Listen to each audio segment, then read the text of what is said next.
My name is Ardi. I've lost over 25 kilograms, and the food palatability reward hypothesis was genuinely one of the most eye-opening things I've ever came across when it comes to losing weight. In this video, you're pretty much going to learn how modern food, more specifically junk food, is specifically designed to make your evolutionary brain hooked and addicted to junk food. And I don't say that lightly. The goal with this video is to make you aware of the silent war that you've been pretty much fighting every single time that you try and lose weight. And this is probably one of the biggest reasons why you failed to lose weight in the past before. Now, if you don't know me already, I've pretty much been studying psychology for the past 5 years of my life, 2 years in college and 3 years in university, getting some of the highest grades you can get. Now, I'm not just saying that to boast or brag or anything, but I've pretty much been using all of that information and that research to condense it into these videos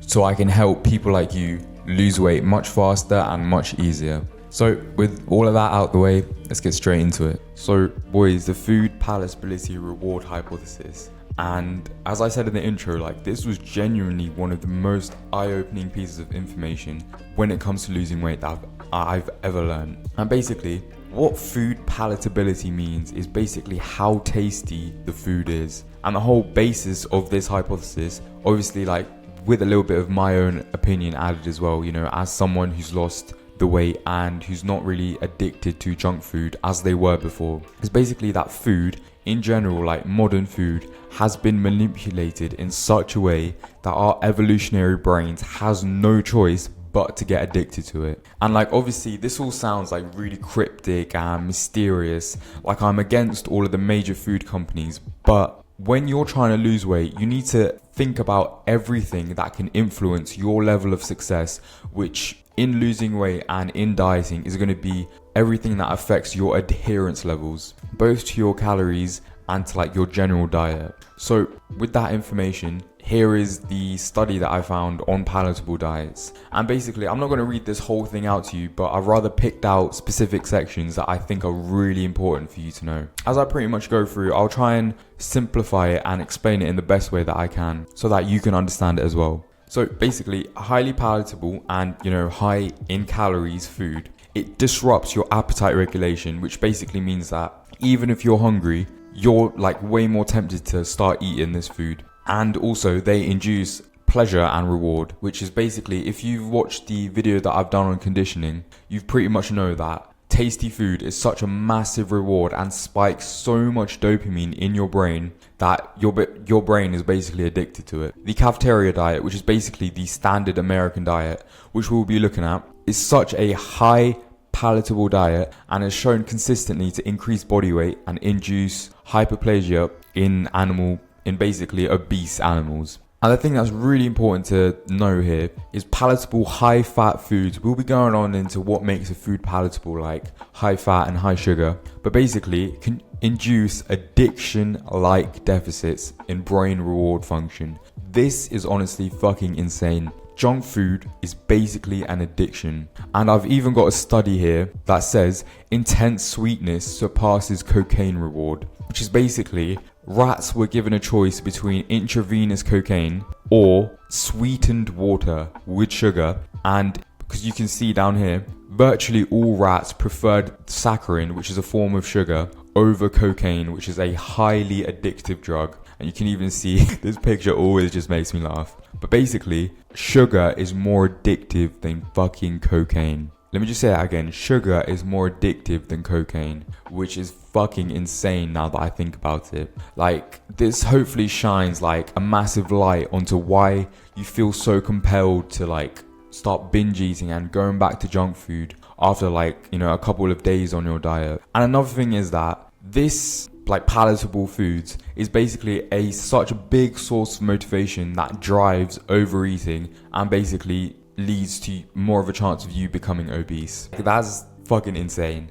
Even just at the start of this video, you should be that's so fucked up. And here's the bit that goes through what the cafeteria diet is. So pretty much the cafeteria diet is a diet that uses human foods such as biscuits, wafers, condensed milk, sausages and soft drinks. All of these foods have high sugar, salt and spice that makes them like really tasty. Now, junk food isn't, specifically limited to these types of foods, but basically anything with high fat, high sugar, high salt, or basically anything like overly processed, that pretty much counts as a junk food.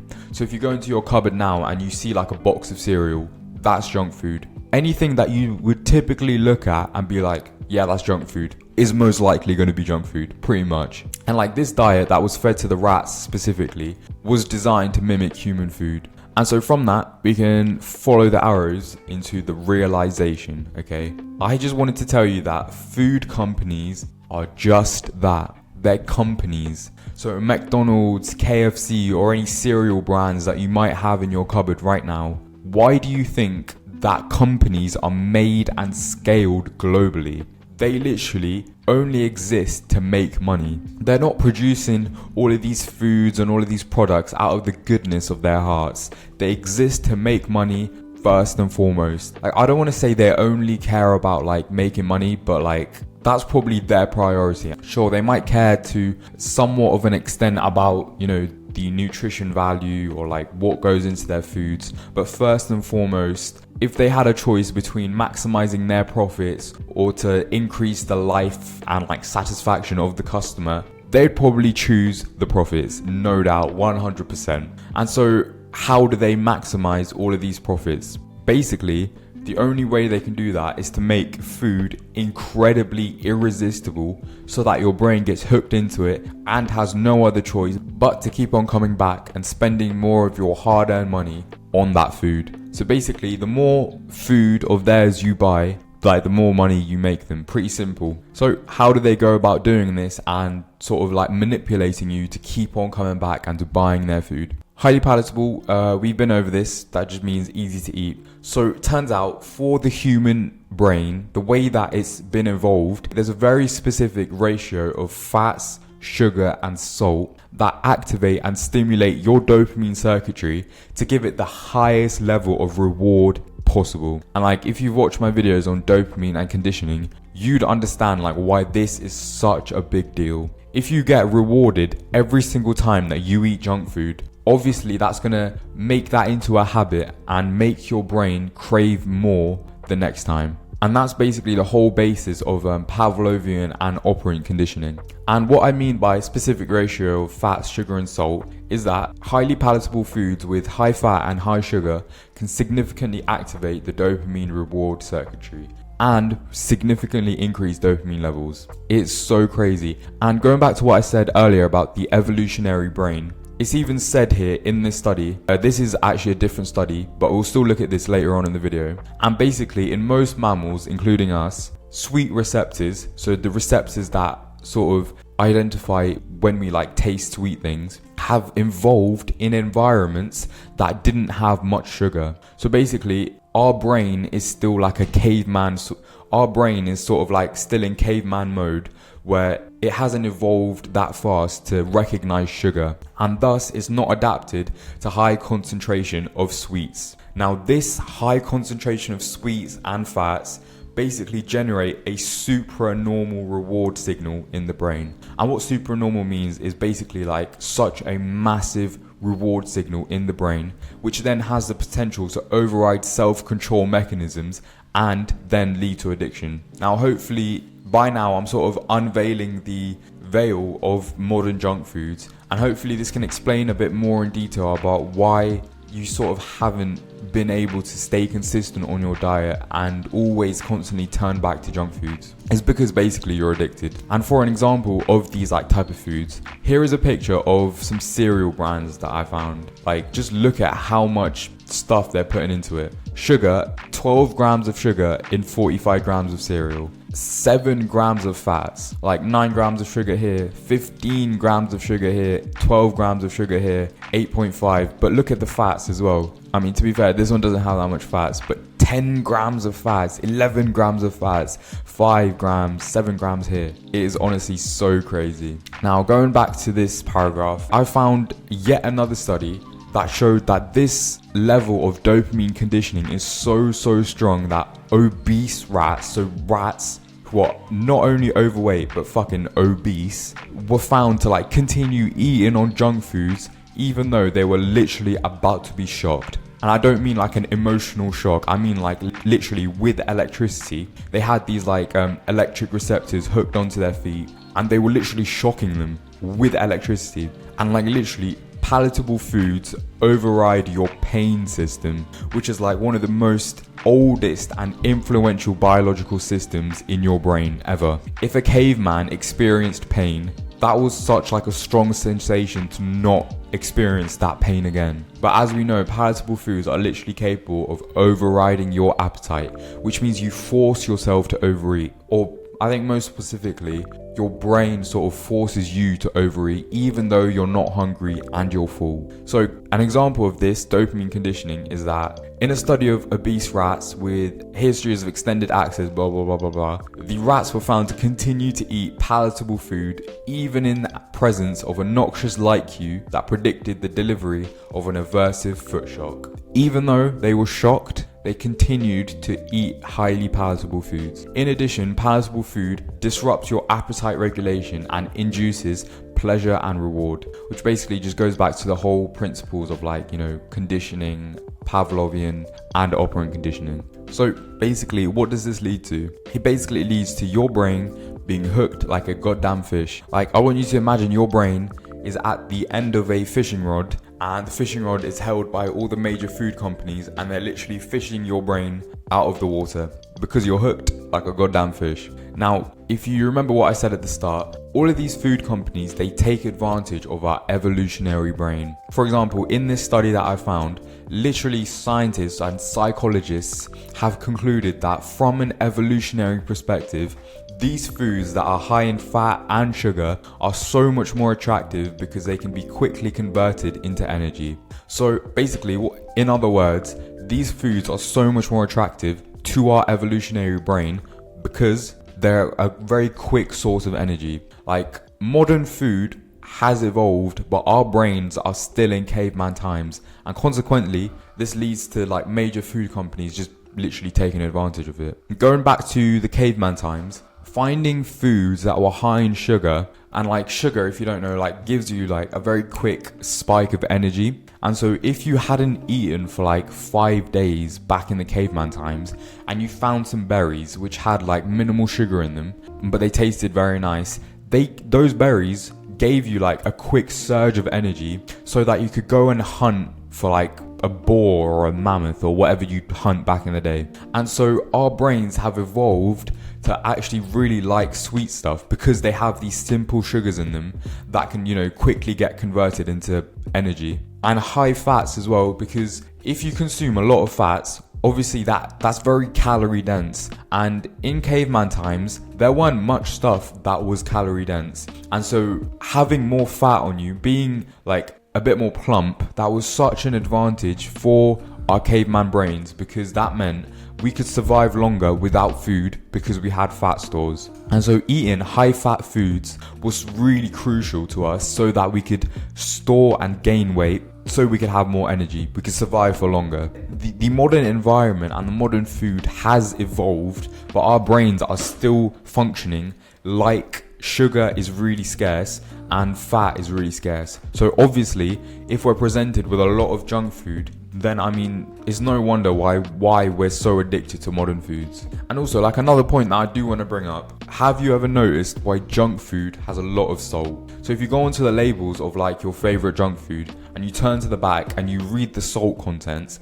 it's got so much salt. And the reason is, like, we've been evolved to seek out electrolytes in the salt. For example, mountain goats, they literally climb mountains just to lick salts. Their brains has been wired to seek out salts because they get their vital electrolytes from it. If they can literally scale mountains just to lick some salt, obviously you're addicted to junk foods because it's just there in your cupboard. Your brain automatically craves the salts and the electrolytes from highly processed and junk foods, which is yet another reason why you're pulled towards junk foods, and you maybe haven't lost the weight yet because of that. So going back to following the trail of the arrow. So we've talked a lot about how your brain is hooked and how you're addicted to junk foods. Now I sort of want to talk to you about ways to break free from your addiction. So now that you know all of this information, so the first port of call to break free from this food addiction is to basically just completely cut out junk foods during your weight loss phase. And the reason that I tell you this is because to lose weight, right, it doesn't help you if you're constantly addicted and you constantly want to eat highly calorie dense and highly palatable foods, because it just makes you want to eat more, and it makes you want to eat more frequently as well, because your brain literally doesn't register that it's full.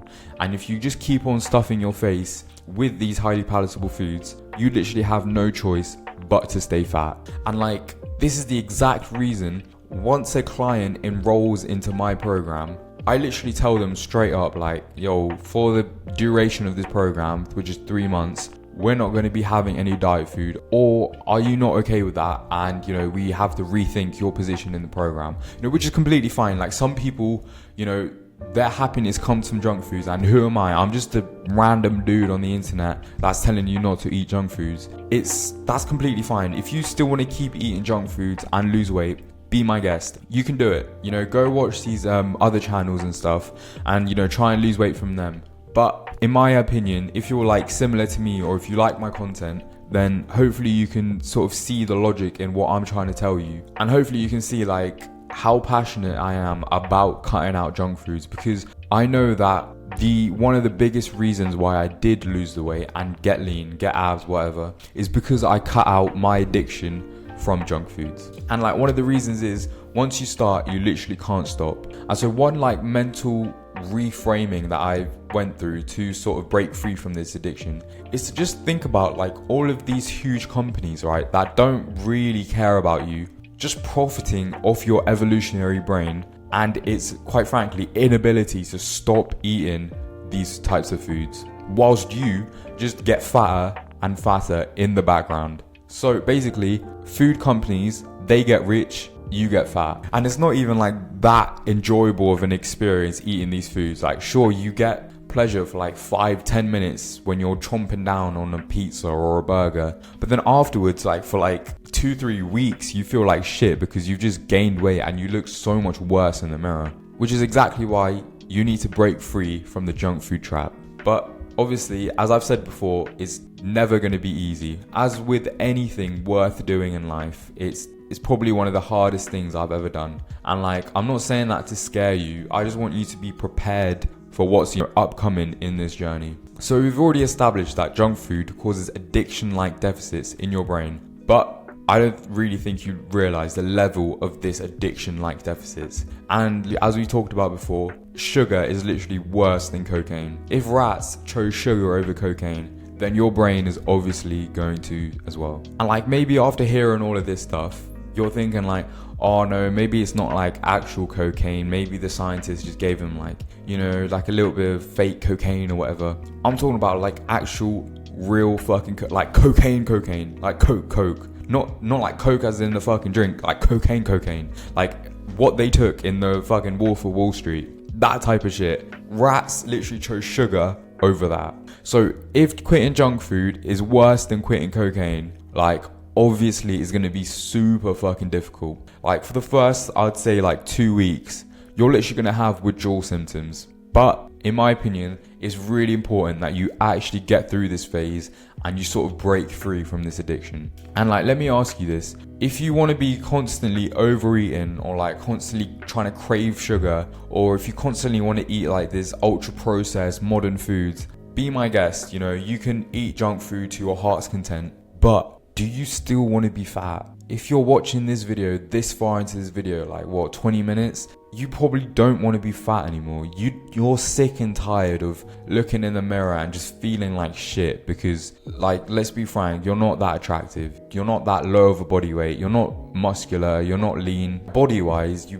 pretty much got nothing going for you. And I know that sounds so harsh, but I sort of want to kick you with a sense of realism that it's not going to change if you refuse to change. And I think, my opinion, one of the biggest and best changes that you can make is quitting out junk food. So if you pretty much get through the first 2 weeks, it will pretty much be smooth sailing from there. After 2 weeks, your brain just sort of like forgets what junk food tastes like. And at that point, that's the point where you really start liking healthy foods. Like, for example, if you've ever wondered why, you watch all of these fitness influencers online, maybe on Instagram or something, how they can stick to like these healthy foods. Like you see those what I eat in a day videos, and you see like how can they stick to all of those healthy foods and not even like have a bit of junk here and there? Well, it's because the majority of their food comes from healthy food. So obviously they're gonna like it and crave healthy food instead of junk food. Now, if you're thinking that, I'm gonna stay healthy like 6 days of the week, but then on the 7th day, I'm gonna cheat on my diet or have like a cheat meal. Let me just ask you this. If your close family member, say, your sister or your mother or your uncle or something, if they were struggling with a cocaine addiction, and bearing in mind, we know that sugar is literally worse than cocaine, would you allow them to have a cheat meal of cocaine every Friday or every Saturday just because they've been good for the other days? Hopefully, the answer to that, if you're a sensible person, is no. You wouldn't let them have a cheat meal of crack or cocaine like every week. The exact same concept applies here. Why would you remind your brain constantly every single week of what it's missing out on? Just when it's about to forget what junk food tastes like, just when it's about to break free of its addiction, you go and feed it like a bunch of junk food and just remind it what it's missing out on. If you are interested in more about how you can break free from this addiction, you can go watch my previous video on dopamine for like sort of more of an in-depth guide. And just in case you're wondering, because I've been talking a lot about like healthy foods versus junk foods. If you don't know what exactly like healthy food is, here's like a quick little breakdown. So what do you eat instead of all of these junk foods? One sentence that I really, really like is that healthy foods is basically one ingredient foods. And what this means is that the only ingredient in sweet potato is sweet potato. The only thing in beef mince is beef mince. So whereas with like a box of cereal or like with highly processed foods, if you turn around to the back and you look at the food labels, it's literally like 50 different ingredients into that like one product. And when it's like that, then you can be sure that it's a junk food or like a highly processed food. And when I say like eat one ingredient foods, I don't mean just eat a meal of like sweet potato or like just beef mince. I mean like your meal should consist of different one ingredient foods. So for example, literally 99% of my meals, maybe even 100% actually for these like past 2 or 3 weeks, literally just come from one ingredient foods. So for example, one meal can consist of a side of sweet potato, some beef and some eggs. Literally, that's it. Every single thing on that plate has been made from one ingredient and one ingredient only. And I'm not saying like starve yourself or to like constantly eat foods that you hate. Pick out your favorite one ingredient foods. For me, I love beef mince and I love sweet potato and I love eggs. I love sweet corn as well, so I'll throw some of that in there. But choose your favorite one ingredient foods that you love eating and just eat that for like 2 weeks without turning to junk food. Once you do that, once you actually start craving and start liking all of these healthy foods, you're in a very, very good place to start losing some weight and to get lean. After this, once we keep following the arrow, that's it. Alright, now I really do hope that you've learned something new from this video. I hope that this topic was as eye-opening to you as it was to me. Like, I genuinely, my mind was blown when I found out about this. And hopefully, I've done the same for you. Hopefully, the next time you eat something, be it like a healthy food or like a little bit of a junk food meal, hopefully you can sort of see the processes behind what goes on in there. Maybe in like your cereal, you start to be more aware or like think of like the different stuff that's been added into that food to make you hooked and make you addicted to it. Let me know how it goes in the comments, or if you've got any questions. I do read all my comments, so you've got a very good chance of me answering your questions. Now, if you want to get a copy of this whole board for completely free, just DM me on Instagram, which is adif.buvan, and I can send it to you, no problem. Next, if you want to lose a bunch of weight and you would like my personal help in doing so, you can feel free to scroll down and click the top link in the description. Now, it's not for everyone, and you certainly don't need it if you want to lose weight, but it's just there for someone that feels like they want an extra hand and my personal help in losing weight. So if that sounds like you, feel free to scroll down and check out the link in the description. Thank you so much for watching and sticking around till this point, bro. I genuinely hope you have such an amazing day ahead of you, and hopefully in the future, now that you learned all of this, you can get started on your journey to losing weight and to get into your lean and muscular physique. But that's it from me today. I will catch you in the next one.